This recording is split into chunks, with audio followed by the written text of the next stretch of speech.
So in order to get started with Notion, let's get started with content. And let's say what I want to do is I want to create a blank page for it. So to do that, you can see that there are some presets right here, but I want a blank page. So I'm simply going to go around over here onto the top, and here you can see that create a new page is an option. If I were to go ahead and click right here, then you can see that I have a new page right here.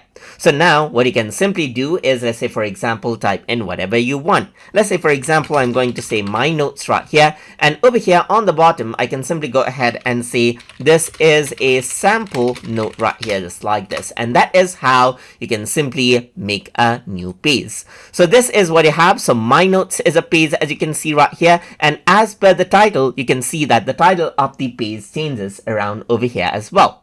And that is how you can go ahead and then create a blank page and then add in contents. You can also press slash right here, and you can add in different sort of blocks right here, like a bullet list, let's say for example, and then add in notes as you like. So that is how you can go ahead and then add a blank page inside of your Notion and then add in contents as you like. So I hope you guys learned something as always. And as always, please like, comment, share, and subscribe.